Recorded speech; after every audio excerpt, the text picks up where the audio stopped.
Niektórzy nazywają go kanciakiem, inni kredensem, ale jego prawdziwe imię to 125P.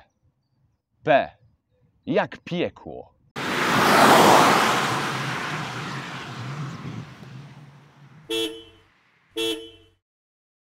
Jak kant wygląda, każdy widzi. Kant jest kanciasty. To jest rocznik 86. I czym się różni od wcześniejszych kantów? Różni się tym, że to nie jest polski Fiat, a jest to dumne FSO, czyli po utracie licencji. W sumie najładniejszą moim zdaniem czarną mordą. Chrom się gdzieniegdzie ostał.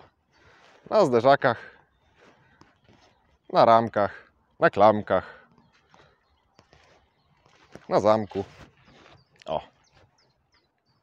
Stylistyka z tyłu płasko, po prostu prawie że nudno. Chociaż tutaj takie wcięcie. Nie ma już wgłębienia na zamek tylnej klapy. Z drugiej strony patrząc, tu mamy wgłębienie w klapie bagażnika, w pasie tylnym nie. Światła z tyłu już poziome, prostokątne, przeciwmgielne, wystające w zderzaku, w sumie spod zderzaka, i wsteczne również to samo. Z przodu na masce i nadkolach wgłębienia podobne do tych na klapie bagażnika, ale jednak spójne z kierunkowskazem, tej pozycją. Wszystko się zazębia, chociaż spasowane, no.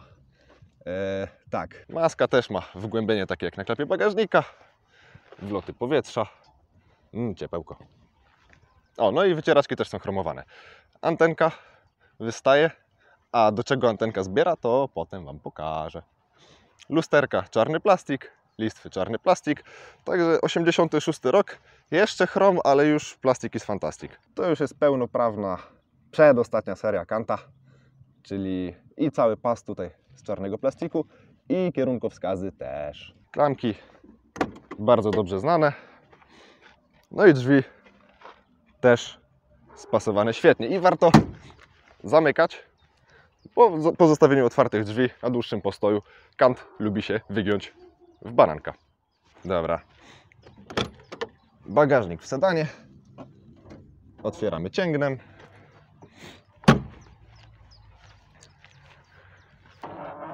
I tak się prezentuje kufer. Fajnie, klapa sama odskakuje. Dosyć wysoki próg załadunku, ale jak widzicie, tutaj pojemnością nie grzeszy. W sumie faktem jest, że ten bagażnik jest 15 litrów mniejszy od bagażnika w Trabancie 601. Pod podłogą i pakietem weselnym znajdziemy oryginalną oponę 100 mila. Z tym dotem, którego rozszyfrować nie umiem, ale tak, to jest oryginalny 100 mil. No i w bagażniku niczym nie osłonięty jest wlew paliwa i rurka sobie idzie prosto do baku. Wlew skitrany pod klapką. Prosty mechanizm, a i przy okazji można zobaczyć, jak coś pójdzie nie tak.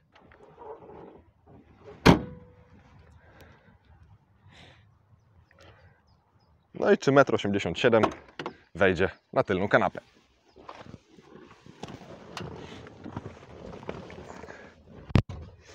No i bez nóg wejdzie, bo nad głową mam wystarczającą ilość miejsca.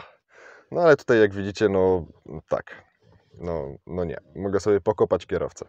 No ale za to nad głową źle nie jest, trochę smyram pod sufitkę, ale naprawdę mimo wszystko spodziewałem się, że nad głową będzie no znacznie mniej miejsca. Oczywiście z tyłu spioły dla wszystkich, szyby na korby działają bardzo dobrze. Klameczka jeszcze chromowana, korba zresztą też. No i z tyłu nie ma pasów bezpieczeństwa, ale co ciekawe, miejsce na nie jest. Z przodu klasyczna kierownica, nawiewy, prędkościomierz fajny, bo jeszcze termometr. To jest spoko.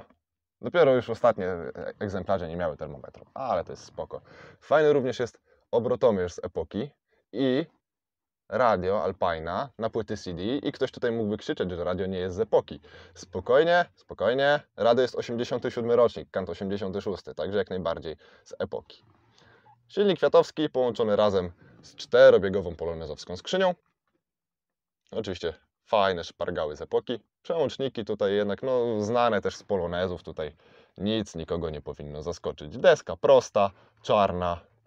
Nie powiem, że nudna, no bo jednak jakoś tu jest narysowana, ten daszek się tutaj kończy i dopiero miejsce na schowek i sam schowek. No i tam również zobaczycie książkę 125p, ale nie Fiat, tylko FSO 125p. Poza tym, co ciekawe, całe wnętrze, boczki, fotele czy podsufitka są oryginalne, nigdy nie były remontowane. Z tyłu pasów nie ma, z przodu oczywiście znajdziemy pasy statyczne, klasyczne, co też nie jest żadnym zaskoczeniem. No to zobaczmy bestię, która napędza ten cudowny pojazd.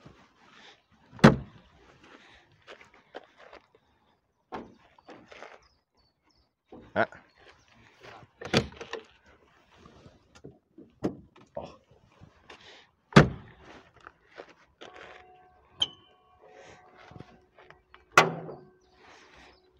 No i z drugiej strony więcej widać. Jest to potężne OHV pojemności 1500, tam 1400 z hakiem, mocy 75 koni i momencie 114 Nm. 0-100 18 sekund, prędkość maksymalna 155 km na godzinę. No oczywiście gaźnik. Pod tym względem zero zaskoczenia. No i ogromny plus ode mnie za maskę otwieraną pod wiatr. Zawsze to lubiłem, zawsze to lubić będę. Jeszcze co jest ciekawe związanego z tym egzemplarzem, to to, że dokładnie jego profil boczny, dokładnie tego, w sumie co ja mówię Fiatem z FSO 1500, wystąpił w Block Ekipie w odcinku Ciocia. A dowody teraz widzicie na ekranie i mam nadzieję, że mi uwierzycie. Ładnie. Ten, nie? Tak, w dół. Nie gadam. Na razie nagranie leci, ale skupiam się, żeby stąd delikatnie wyjechać. Nie no, wiadomo, zawsze cudzym lepiej niż własnym. Delikatniej, ostrożniej. O! Tak, lepiej. Nie no, ale to wiesz, niektórzy się boją trzasnąć, no bo żółte blachy, klasyczek. A jak ktoś już miał styczność z takimi pojazdami, no to wie, że To trzeba. zdecydowanie jest tu wygodniejsza pozycja niż w Polonezie. Wiesz? No, ale bardzo fajnie wybiera nierówności. No, jak na rysory z tyłu i w ogóle, to jest bardzo przyjemne. Faktycznie dajesz radę. Wiesz, że trzeba go przeciągnąć obrotami? Ja na słuch jeżdżę. Wszystkim. A to po silniku słychać, kiedy on chce jeszcze, a kiedy już mu No to wystarczy. w ogóle te OHV-ki to były w ogóle wysokoobrotowe generalnie. Nie? No. No hamulce też hamują, a nie spowalniają.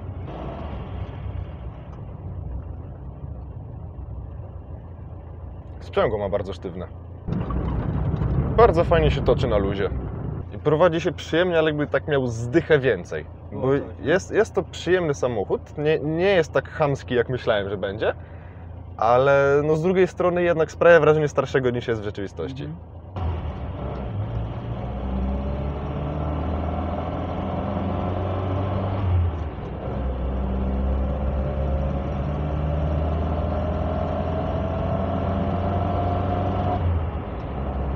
No ten układ kierowniczy jest taki żeglarski. Jest ten luz i tak czujesz, jakbyś płynął jachtem, że skręcasz i przez bezwładność dopiero po chwili samochód po rozpatrzeniu wniosku z 2 zdjęciami mówi: no dobrze, skręcę.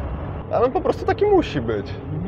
Bo on taki jest. Szczeliny w nadwoziu, raczej szerokość szczelin to koszmar dla szczelinomierza. Bo tak, szczeliny są, szerokości tak, ale fajnie biegi chodzą, precyzyjnie, nie trzeba ich szukać. Mimo wszystko też na pasie da się zmieścić, tylko trzeba trochę poruszać tą kierownicą. Nie jest współczesny i jak się zapomni, z którego roku jest, to się prowadzi adekwatnie.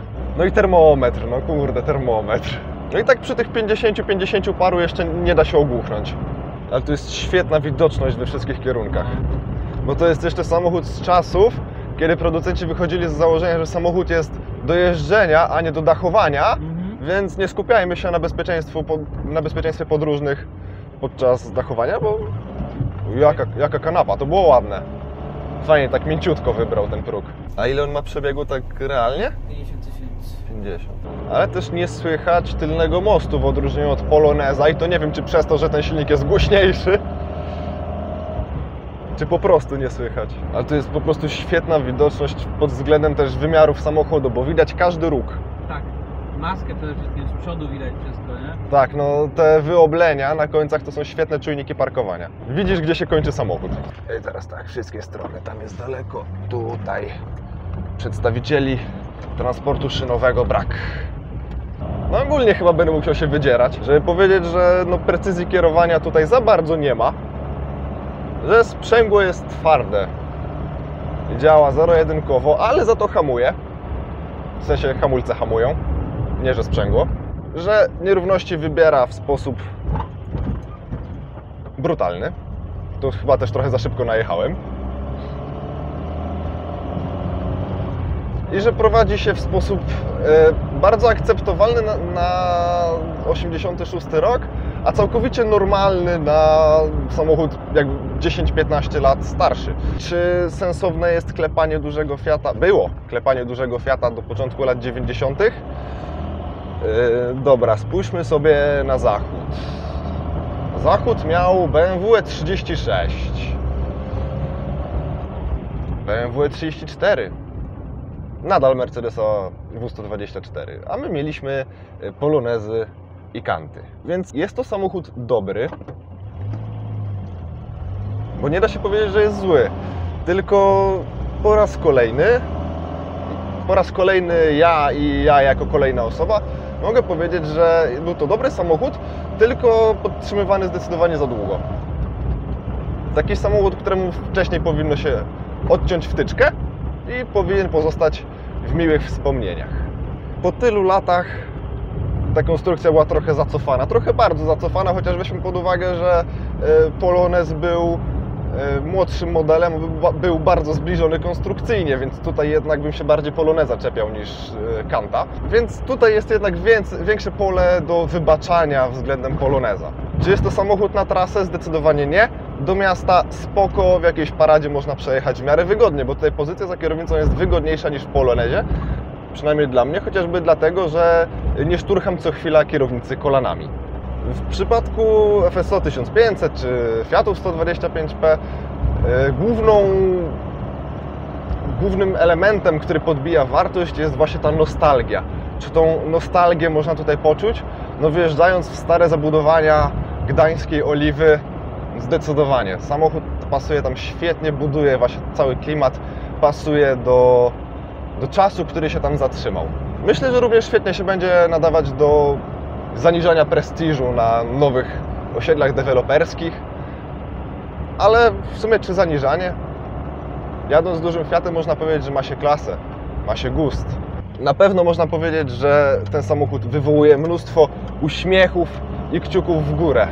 O wiele więcej niż wywołuje Polonez. Zasłużenie? No w sumie tak. No i jednak, mimo tego, że mówiłem, że Atu ma bardzo ładną linię nadwozia, to tutaj muszę powiedzieć, że FSO 1500, Kant, Credence ma o wiele ładniejszą linię nadwozia, bo jest bardziej klasyczne, bardziej płaskie. Widać wszystko w każdym kierunku, każdy narożnik nadwozia i słupki są bardzo cienkie. Trochę szkoda, że nie ma tu fletnerek, tylko jest szyba nieopuszczana, ale no jest to 86 rok. Także ruszając, żegnam się. Widzimy się w kolejnym teście i posłuchajcie jeszcze ryku 1.5 OHV, albo i nie, bo stoję na czerwonym. Cześć!